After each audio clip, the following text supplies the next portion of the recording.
जय हिंद साथियों, मैं आदेश आपका आपके अपने परिवार राही आदि क्लासेस में स्वागत करता हूं। तो हम सभी पढ़ रहे हैं हिंदी में आज हम सभी पढ़ेंगे संधि। क्या पढ़ने वाले हैं? संधि पढ़ने वाले हैं। उम्मीद है आप लोग अधिक से अधिक सहयोग करेंगे, क्लास को शेयर करेंगे, लाइक करेंगे और आपकी जो राय होगी उसे कमेंट के माध्यम से बताएंगे। तो कल क्लास नहीं हो पाई थी क्योंकि कल थोड़ी सी प्रॉब्लम थी, और जब आप लोग अधिक से अधिक शेयर करते हैं क्लास को या अधिक से अधिक लोग देखते हैं तब हमारा भी मनोबल बढ़ता है। बाकी मैं कोशिश करता हूं कि कुछ अच्छा कर सकें। दरअसल अभी मैं अकेला रहता हूं। क्या है कि जब आप सहयोग करेंगे, 2-4 पैसे अगर आने लगेंगे तो मैं उसी से किसी और को रख सकता हूं, तो उससे मैटर को टाइप करवा सकता हूं।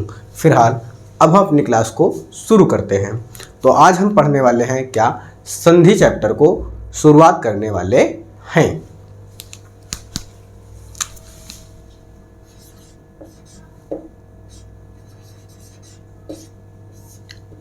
तो सबसे पहले हम देखेंगे संधि का अर्थ। क्या देखने वाले हैं? संधि का शाब्दिक अर्थ क्या होता है। कभी कभी हमसे पूछा जा सकता है कि संधि शब्द का शाब्दिक अर्थ क्या है। तो संधि शब्द का जो शाब्दिक अर्थ होता है वह होता है जोड़ या फिर मेल। क्या कहते हैं? जोड़ या मेल। तो आप सभी नोट कर लीजिएगा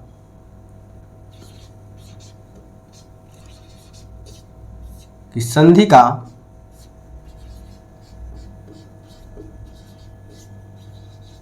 शाब्दिक अर्थ या संधि शब्द का शाब्दिक अर्थ क्या होता है? जोड़ या फिर मेल होता है। जैसे क्या होता है कि दो शब्द दिए होते हैं, दो शब्द दिए गए होंगे, उनका आपस में जोड़ या मेल ही हमारा क्या कहलाएगा? संधि कहलाती है। तो हमने देखा संधि शब्द का शाब्दिक अर्थ। इसके बाद हम संधि की परिभाषा देखते हैं। तो ठीक इसी प्रकार से हम कह सकते हैं संधि की परिभाषा कि दो वर्णों के मेल से, क्या? दो वर्णों के मेल से जो विकार उत्पन्न होता है उसे संधि कहते हैं। यानी जो विकार की जगह पे हम विकार शब्द का अर्थ क्या होता है? परिवर्तन होता है। तो दो वर्णों के मेल से जो परिवर्तन होता है या विकार होता है उसे संधि कहा जाता है। ये हो गई संधि की परिभाषा। इसके बाद हम देखेंगे क्या? संधि के भेद, कि संधि के कितने भेद होते हैं। सबसे पहले हम संधि की परिभाषा को लिख लेते हैं।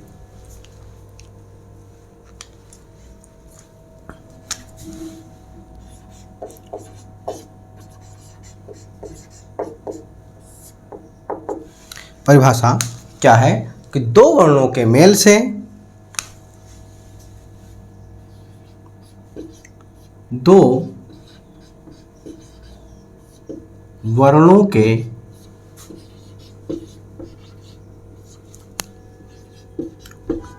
मेल से जो विकार या परिवर्तन, जो विकार उत्पन्न होता है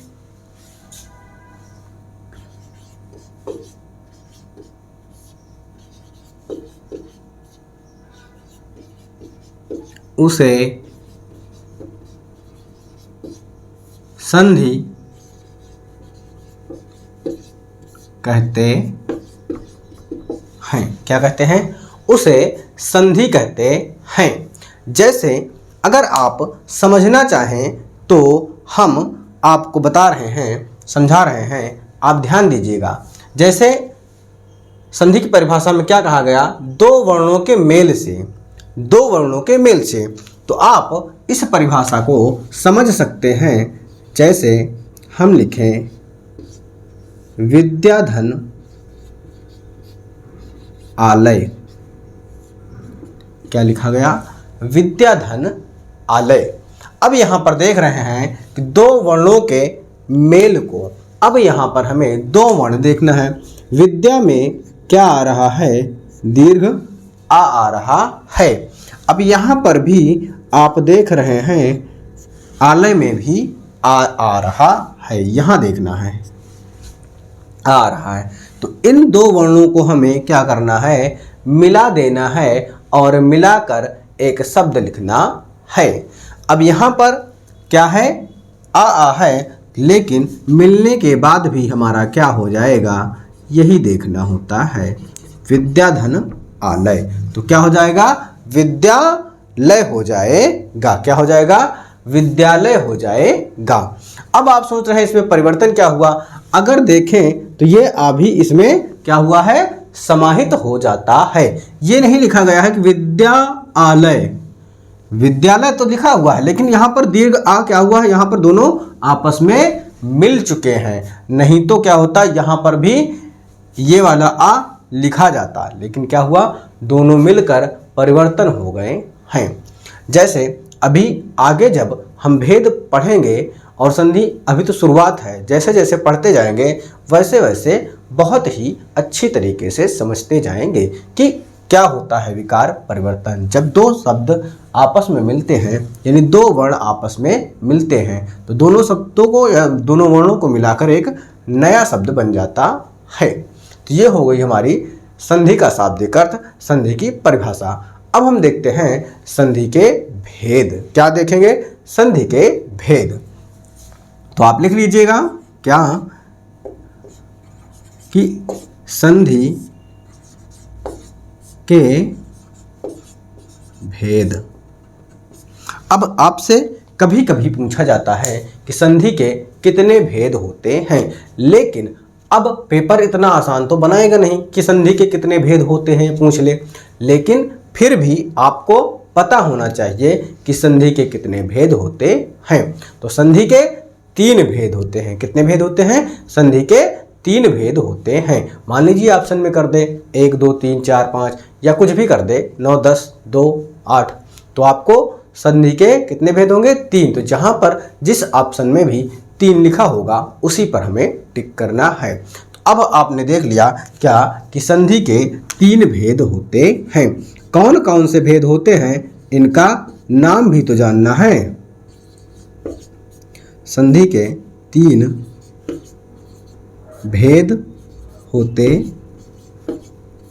हैं। या आपसे भेद पूछे या प्रकार पूछे, क्या संधि के कितने प्रकार हैं या संधि के कितने भेद हैं, तो हमेशा 3 होगा। कितने होंगे, 3 होगा। अब हमें देखना है कि वह 3 कौन कौन से होते हैं। क्या वह 3 कौन कौन से होते हैं, पहला, दूसरा और तीसरा हमें देखना है। तो सबसे पहला होता है स्वर संधि। क्या होता है, स्वर संधि होता है। तो सबसे पहले है स्वर संधि। फिर दूसरा आता है व्यंजन संधि। क्या आएगा, दूसरा हम पढ़ेंगे व्यंजन संधि।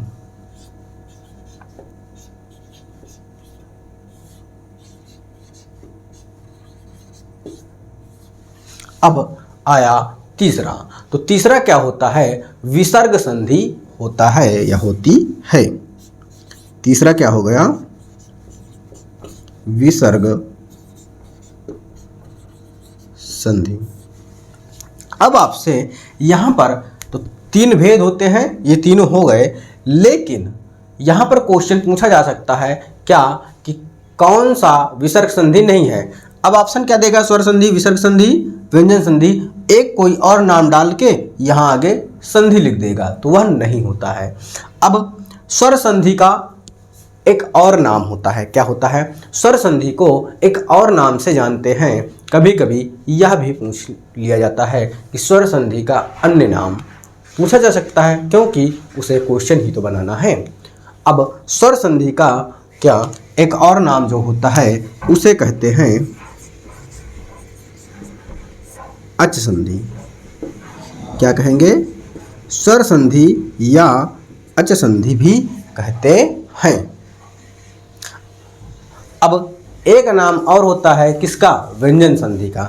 जिस प्रकार से स्वर संधि को अच संधि कहा जाता है, ठीक उसी प्रकार व्यंजन संधि को हल संधि कहते हैं। क्या कहते हैं, हल संधि। अब क्यों कहा जाता है यह भी जान सकते हैं, लेकिन आपको उसके लिए माहेश्वर सूत्र का आना पता होना चाहिए। आप सभी जानते होंगे माहेश्वर सूत्र। जब हम माहेश्वर सूत्र पढ़ते हैं तो वहाँ पे क्या होता है, आ से लेकर अच यानी अच प्रत्याहार होता है। क्या होता है, प्रत्याहार होता है। तो अच प्रत्याहार के अंतर्गत सभी स्वर होते हैं। क्या होते हैं, सभी स्वर को पढ़ा जाता है।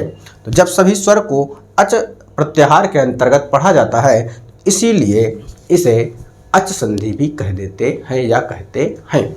ठीक उसी प्रकार हल प्रत्याहार के अंतर्गत सारे व्यंजनों को पढ़ा जाता है। क्या, सभी व्यंजनों को पढ़ा जाता है, इसीलिए हल संधि कहते हैं। किसको, व्यंजन संधि को। अब हम क्या करने वाले हैं कि यहाँ तक तो हमने देख लिया भेद, प्रकार, उनके नाम, संधि की परिभाषा, संधि का शाब्दिक अर्थ। अब हम पढ़ने वाले हैं स्वर संधि की शुरुआत करने वाले हैं।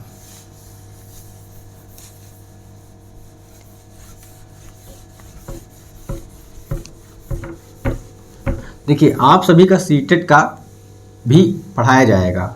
सीटेट बहुत बड़ा पेपर नहीं होता है। अगर आप 6 घंटे मान लीजिए या औसतन 5 घंटे पढ़ लेते हैं 24 घंटे में से, कितने दिन, मात्र 1 महीना। 1 महीना भी अगर 5-5 घंटे करके पढ़ते हैं तो भी आपका सीटेट पेपर आराम से पास हो जाएगा। तो सीटेट की क्लासेस भी शुरू की जाएंगी। बस आप लोगों को अधिक से अधिक जितना साथ मिलता है उतना ही अच्छा लगता है। मैं सोचता हूँ सीटेट का जो प्रीवियस ईयर है उसको टाइपिंग करवा लूँ, लेकिन टाइप कराने के लिए फिर थोड़ी सी प्रॉब्लम हो जाती है। टाइम निकालेंगे या तो खुद से करेंगे, जैसा भी हो पाएगा। अब हम क्या करेंगे कि स्वर संधि को पढ़ने वाले हैं। स्वर संधि। अब स्वर संधि क्या होता है, इसको हमें जानना है। पहले हम क्या करेंगे कि स्वर संधि की परिभाषा को देखेंगे, ठीक उसके बाद स्वर संधि के भेद देखेंगे। क्या देखेंगे कि स्वर संधि के कितने भेद होते हैं। अब जैसे नाम ही है क्या, स्वर संधि। क्या लिखा है, स्वर संधि। तो इसमें क्या होगा, जैसे अभी हमने विद्यालय बताया, एक शब्द विद्या था, दूसरा शब्द आलय था। तो इसमें क्या था कि 2 वर्ण आपस में मिल रहे होते हैं। क्या, 2 वर्ण आपस में मिलते हैं। तो यहाँ पर क्या होगा, जब 2 वर्ण हों, क्या, जब 2 स्वर मिलेंगे, यानी पहले में विद्या में देखा आपने क्या, आ रहा था, और दूसरे शब्द जो शुरुआत हो रहा था वहाँ भी आ रहा था। यानी पहले शब्द का अंतिम वर्ण और दूसरे शब्द का पहला वर्ण दोनों क्या होने चाहिए, स्वर हो। यानी स्वर से स्वर का मेल ही क्या कहलाएगा, स्वर संधि कहलाएगा। तो ठीक आसान भाषा में आप समझ सकते हैं क्या, कि 2 स्वरों के मेल को हम स्वर संधि कहते हैं। उम्मीद है आपको अब पूर्ण रूप से परिभाषा समझ में आ गई होगी। तो इसकी परिभाषा लिखते हैं, क्या लिखेंगे कि 2 स्वरों के मेल होने से जो स्वरों में विकार होगा वही हमारा क्या होगा, स्वर संधि कहलाएगा। तो अब हम इसकी परिभाषा को लिखते हैं कि 2 स्वरों के मेल से, क्या, कि 2 स्वरों के मेल से जो स्वर में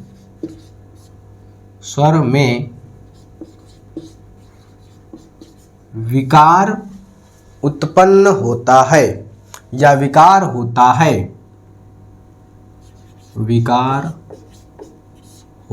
है, उसे स्वर संधि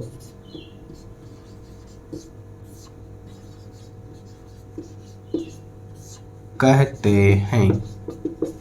उसे क्या कहते हैं, उसे स्वर संधि कहते हैं। अब हम यहाँ पर 2 उदाहरण के माध्यम से समझेंगे। क्या, 2 उदाहरण के माध्यम से हम स्वर संधि की परिभाषा को समझेंगे। क्या करेंगे, परिभाषा को समझेंगे, उसके बाद हम स्वर संधि के भेद की तरफ चलने वाले हैं। आप ये मत सोचिएगा कि संधि पढ़ाया जा रहा है तो यह केवल यूपी पुलिस के लिए है। जहाँ पर भी हिंदी पूछी जाएगी वहाँ सभी जगह पर्याप्त होगा। तो जैसे उदाहरण लिखते हैं, क्या? रत्न धन आकर।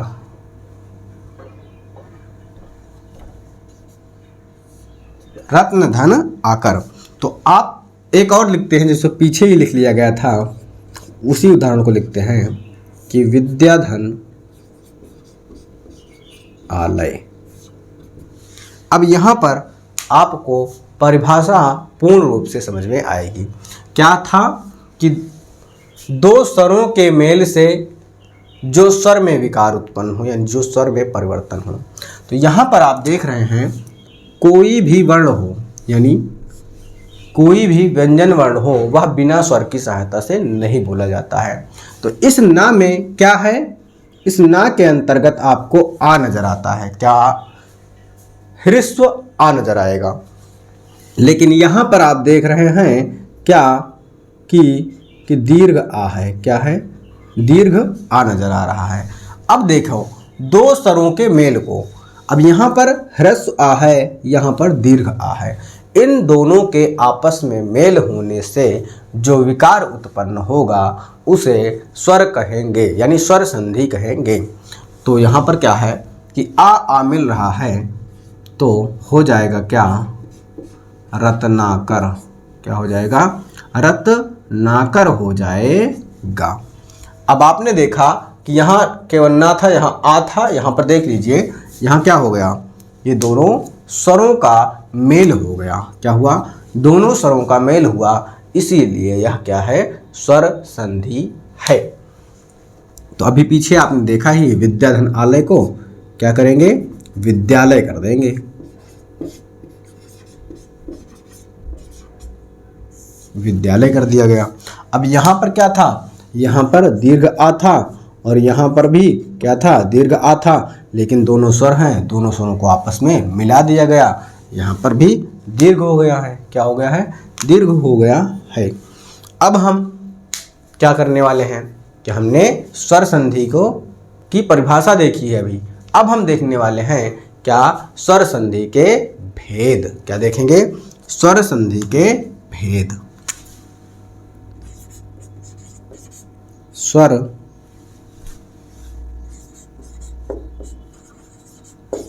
संधि के भेद। स्वर संधि के भेद या प्रकार कितने होते हैं? तो स्वर संधि के 5 भेद होते हैं। तो लिख सकते हैं हम क्या? स्वर संधि के 5 भेद होते हैं। कितने? 5 भेद होते हैं। अब हम क्या करेंगे? इन 5 भेदों के नाम को देख लेंगे। क्या? इन 5 भेद के नाम को देख लेंगे। उसके बाद हम एक एक करके संधि को पढ़ना शुरू करेंगे। तो सबसे पहला देखते हैं, पहला, दूसरा, तीसरा। यहाँ पे हम देख लेंगे चौथा भेद, यहाँ पर देख लेंगे 5वां भेद। क्या? 5वां भेद। तो पहला हम देखेंगे, पहला मान लीजिए दीर्घ संधि। क्या? दीर्घ स्वर संधि। दीर्घ स्वर संधि, क्योंकि स्वर संधि पढ़ रहे हैं और स्वर संधि के 5 भेद होते हैं। तो पहला लिखते हैं दीर्घ स्वर संधि। क्या हुआ? दीर्घ स्वर संधि। अब दूसरा है गुण। क्या है? गुण स्वर संधि। क्या? तीसरा हो गया गुण स्वर संधि। अब तीसरा देखेंगे, पहला दीर्घ, दूसरा गुण, तीसरा यण। क्या देखने वाले हैं? तीसरा है यण स्वर संधि। क्या हो गया तीसरा? तीसरा है यण स्वर संधि। अब चौथा भेद देखेंगे तो वृद्धि स्वर संधि। चौथा है वृद्धि स्वर संधि। क्या? वृद्धि स्वर संधि चौथा हो गया। अब आता है लास्ट और पांचवा भेद, अयादि स्वर संधि। क्या? अयादि स्वर संधि। क्या? अयादि स्वर संधि। अब हम पहले पढ़ने वाले हैं दीर्घ स्वर संधि को। क्या करेंगे? पहला पढ़ेंगे हम दीर्घ स्वर संधि।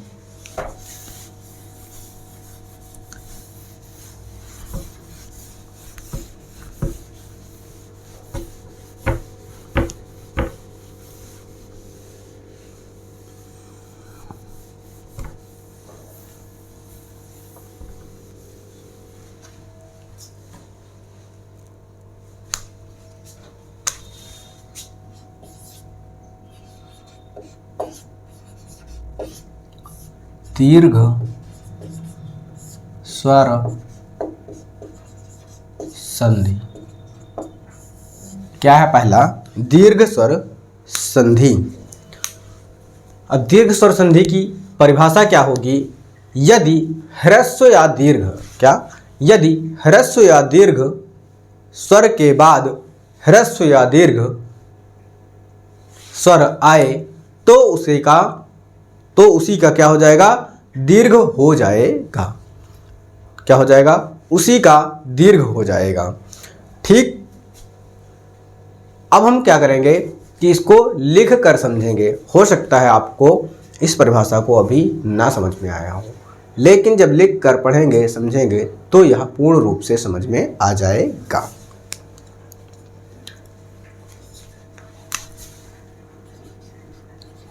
यदि ह्रस्व या दीर्घ, ह्रस्व स्वर और दीर्घ स्वर आप जानते हैं, लेकिन दीर्घ स्वर कितने होते हैं? 7 होते हैं और ह्रस्व कितने होते हैं? 4 होते हैं। तो कौन कौन से ह्रस्व या दीर्घ ये देखना है। यदि ह्रस्व या दीर्घ आ, ई, उ और क्या होगा? री। यदि ह्रस्व या दीर्घ आ, ई, उ, री के बाद, क्या? के बाद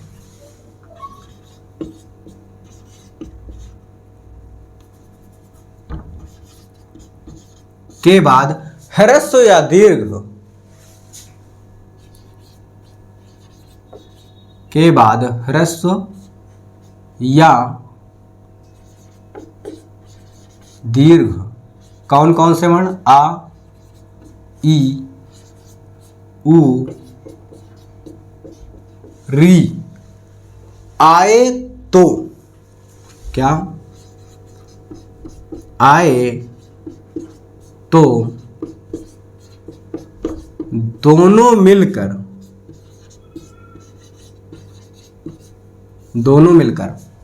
क्या? जैसे आ या ई या उ के बाद आ या ई या उ आए तो दोनों आपस में मिलकर, क्या? दोनों आपस में मिलकर दीर्घ हो जाता है। दोनों आपस में मिलकर दीर्घ हो जाता है।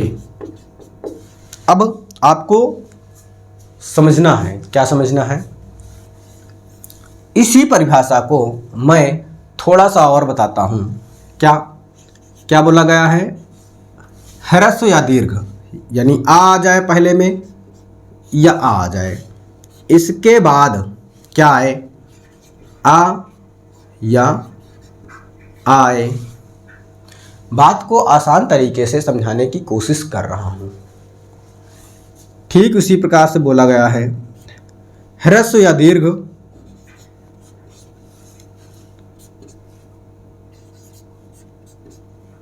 ह्रस्व या दीर्घ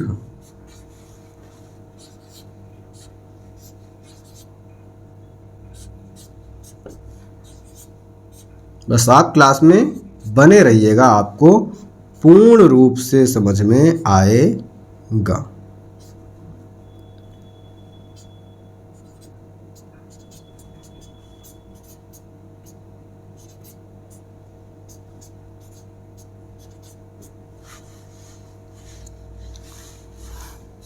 क्या अब ये देखना है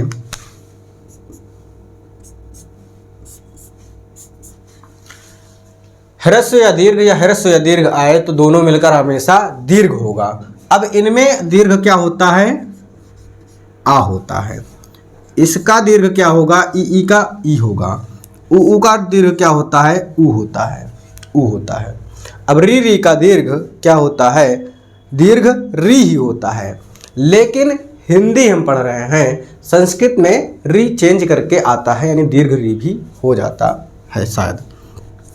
तो यहाँ पर भी मान लीजिए ऐसे ही इस प्रकार लिख लेंगे, दीर्घ री हो जाएगा। अब हमें क्या करना है, हम कुछ उदाहरणों के माध्यम से दीर्घ स्वर संधि को समझने वाले हैं। अब जैसे उदाहरण क्या है, इस तरफ देखेंगे। अगर आपको ये नोट करना हो तो ये भी नोट कर सकते हैं। जैसे एक उदाहरण अभी आपने शुरू में ही देखा था, क्या? विद्याधन आलय, विद्याधन आलय। दूसरा उदाहरण फिर देखा था आपने, रत्नधन आकर, रत्नधन आकर। तो यहाँ पर इन्हीं को समझ लीजिएगा। यहाँ पर आप क्या है, यहाँ पर दीर्घ आ है और यहाँ पर भी दीर्घ आ है। अब आपको देखना है क्या, यहाँ देखिए, यहाँ आ है, यहाँ पर भी दीर्घ आ है, तो मिलकर क्या बनेगा? दीर्घ ही बनेगा। और परिभाषा में भी कहा गया है दोनों आपस में मिलकर दीर्घ हो जाएगा। तो हमेशा इसको दीर्घ करना है। तो क्या होगा? विद्याधन आलय का विद्यालय हो जाएगा। ठीक उसी प्रकार यहाँ पर देखिए, यहाँ पर क्या है? ह्रस्व आ है। क्या आया है? ह्रस्व आ आया हुआ है, लेकिन यहाँ पर दीर्घ आ आया हुआ है। क्या? ह्रस्व या दीर्घ आए तो दोनों आपस में मिलकर क्या होंगे? हमेशा दीर्घ होगा। क्या हो जाएगा? हमेशा जो है दीर्घ होगा। तो यहाँ पर दीर्घ है करना है तो क्या लिखेंगे? रत्न। अब इसको दीर्घ करना है तो आ की मात्रा लगा दिए, आगे कर लिखा है, कर लिख देंगे। क्या हो गया? रत्नाकर शब्द हो जाता है। तो आपको यही देखना है कि कहाँ पर दीर्घ होगा। तो दीर्घ स्वर संधि में हमेशा दीर्घ ही करना है। ई के बाद ई आए तो भी, चाहे छोटा आए या बड़ा, यानी ह्रस्व आए चाहे दीर्घ आए, हमेशा दीर्घ ही करना है। ऊ के बाद भी वैसा आएगा तो हमेशा दीर्घ ही करना है। अब आप आइए ट्रिक पे। क्या? ट्रिक पे मान लीजिए ये शब्द है, कोई भी और बड़ा शब्द देगा तो आपको हमेशा देखना है क्या? दूसरा वर्ण या तीसरा वर्ण। क्या? दूसरा या तीसरा वर्ण हमेशा क्या होगा? दीर्घ होगा। अब यहाँ पर देखिए, विद्याधन आलय, तो यहाँ पर आ की मात्रा है, क्या? दीर्घ आ है। रत्नधन आकर, रत्नाकर, यहाँ पर क्या है? दीर्घ है। जहाँ पर लगे आपको कि यहाँ से मेल हुआ है, क्या? वहाँ पर उस शब्द से मेल हुआ है और वहाँ देखना है क्या हो गया है। अगर दीर्घ हुआ है तो दीर्घ स्वर संधि हो जाएगा। अभी तो ये दो ही उदाहरण हैं, अभी हम और उदाहरणों के माध्यम से देखने वाले हैं।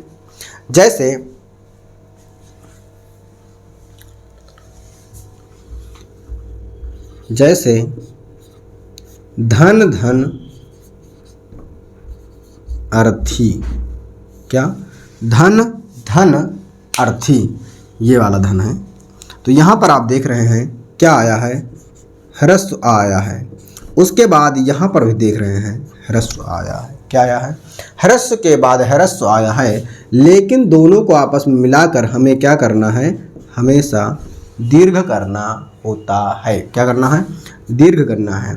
तो अब हम इसको जब दीर्घ करेंगे तो इस आ में को ना में मिलाएंगे तो क्या हो जाएगा?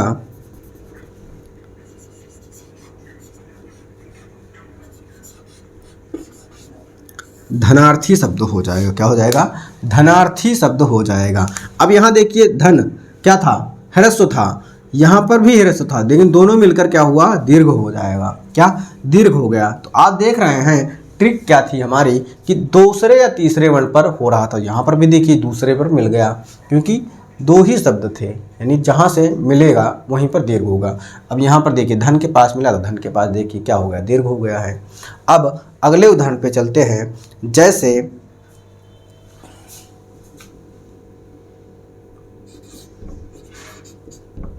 तथा धन अपि, क्या, तथा धन अपि। तो यहाँ पर आप देख रहे हैं क्या हो रहा है, यहाँ पर दीर्घ है, उसके बाद ह्रस्व है, लेकिन होना क्या है, हमेशा दीर्घ ही होना है। क्या, हमेशा दीर्घ ही होना, चाहे जो भी आए पहले, ह्रस्व दीर्घ, चाहे इधर भी आ जाए चाहे उधर भी आ जाए, यानी दोनों तरफ चाहे ह्रस्व है दीर्घ है, कुल मिला के हमें कर देना है, उसी का क्या करना है, दीर्घ करना होता है। तो यहाँ पर क्या करेंगे, क्या बनेगा, तथापि बन जाएगा। क्या बन जाएगा, तथापि बन जाएगा, क्योंकि ये दोनों मिलकर आपस में दीर्घ हो गया, तो यहाँ पर दीर्घ ही था तो दीर्घ कर दिए। लेकिन आपको क्या है, यहाँ पर भी देख रहे हैं दूसरे ही वर्ण पर क्या हुआ है, दीर्घ हुआ है। आगे देखते हैं और उदाहरण की तरफ। जैसे कवि धन इंद्र, कवि धन इंद्र। यहाँ पर आपको देखना है क्या कि यहाँ पर देखिए ई आई है, कौन सी, ह्रस्व, और यहाँ पर भी ई आया है, कौन सा, ह्रस्व, लेकिन हमें क्या करना है, इसका हमेशा दीर्घ करना है। क्या करना है, हमेशा दीर्घ करना होता है। तो यहाँ पर देखें ह्रस्व ई मिला के दीर्घ ई। तो यहाँ पर देखें कवि लिखा है, कवि, तो यहाँ पर क्या था, ह्रस्व ई है, लेकिन मिला के अब हमें क्या करना है, दीर्घ करना है। तो हमारा क्या बन जाएगा, कवींद्र बन जाएगा। क्या बना, कवींद्र बन जाएगा। अब आप देख रहे हैं कि यहाँ पर ही दूसरे ही वर्ण में क्या हुआ, इसका दीर्घ हुआ है। क्या हुआ है, इसका दीर्घ हो गया है।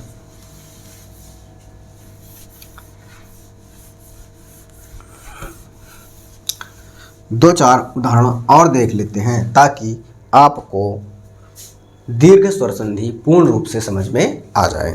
अगला उदाहरण देखते हैं।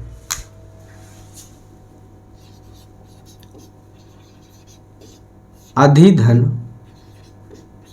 इन, क्या लिखा है, अधिधन इन। तो यहाँ पर आपको देखना है क्या कि यहाँ पर देखिए ह्रस्व ई है और यहाँ पर भी देखिए ह्रस्व ई है, दोनों को मिलाएं तो दीर्घ ई हो जाना चाहिए। क्या हो जाना चाहिए, दीर्घ ई हो जाना चाहिए। तो अब हमारा जो शब्द बना क्या बन गया, अधीन शब्द बन गया। क्या बन गया, अधीन शब्द बन जाता है। ह्रस्व ई है, अधि में धा में ई है, तो ह्रस्व ई, यहाँ पर भी ह्रस्व ई मिला के दीर्घ ई। तो यहाँ आप देख रहे हैं कि यहाँ पर धा में क्या हो गया, दीर्घ हो गया है। अब देखते हैं अगला उदाहरण।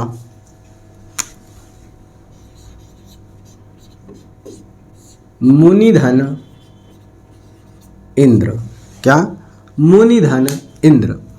तो यहाँ पर देख रहे हैं कि ह्रस्व है, यहाँ पर भी ह्रस्व है, लेकिन करना क्या है, हमें दीर्घ करना है। क्या करना है, दीर्घ करना है। तो उम्मीद है आपको पूर्ण रूप से समझ में आ रहा होगा। तो यहाँ पर आप बनाएंगे तो क्या बनेगा, मुनींद्र हो जाएगा। क्या हो जाएगा, मुनींद्र हो जाएगा। यहाँ पर देखें दीर्घ हुआ है, यहाँ पर भी दीर्घ हुआ है। अब एक दो और उदाहरण देखते हैं। जैसे लघुधन उत्तम, लघुधन उत्तम। यहाँ पर क्या है, आप देख रहे हैं कि उ आया है और उत्तम में भी उ आया है, लेकिन इन दोनों को मिला के हमें क्या करना है, दीर्घ करना है। क्या करना है, दीर्घ करना है। तो यहाँ पर देखिए, यहाँ पर क्या था, ह्रस्व है, इसी को हमने दीर्घ कर दिया, बाकी सब सेम उसी प्रकार से लिख दिया। यहाँ से ऊ तो हट ही गया, क्यों? क्योंकि ये ऊ है और ये हूँ मिलके दीर्घ हुआ, तो यहाँ दीर्घ कर दिया, हो गया क्या? लघुत्तम शब्द हो जाता है। अब और देखते हैं, अगला उदाहरण है अनुधन उदित। क्या है? अनुधन उदित। ये हमारा लास्ट उदाहरण है। यहाँ पर ऊ है, यहाँ पर भी ऊ है, तो हो जाएगा क्या? दीर्घ ऊ। जब दीर्घ ऊ होगा तो क्या हो जाएगा? आ होगा, ना हुआ। यहाँ पर जब दोनों को दीर्घ करेंगे तो हो जाएगा, और ऊ इसी में समाहित हो गया, बचा क्या? दित, तो हो गया दित। क्या बना? अनुदित शब्द बन जाता है। तो आपको ट्रिक के माध्यम से ही बता दिया गया और ऐसे भी समझा दिया गया है। समझाने की मैं पूर्ण रूप से कोशिश किया हूँ। उम्मीद है आप सभी को समझ में आया होगा। तो अब आपने देख लिया क्या हुआ कि हमें यही देखना है जो पहले या बाद में आए, कुल मिला के चाहे ह्रस्व है, दीर्घ है, ह्रस्व है, हमें करना क्या है? उसी का दीर्घ कर देना है। तो वो क्या हो जाएगा? दीर्घ स्वर संधि हो जाएगा। तो आज की क्लास को हम यहीं तक रखते हैं। हमने स्वर संधि की शुरुआत की है, स्वर संधि की संधियाँ शुरुआत की हैं। संधि में हमने भेद देख लिया, परिभाषा देख लिया, शाब्दिक अर्थ देख लिया है। उसके बाद हमने स्वर संधि की शुरुआत की। स्वर संधि के 5 भेद थे, 5 भेद में हमने आज पहला भेद को पढ़ लिया है।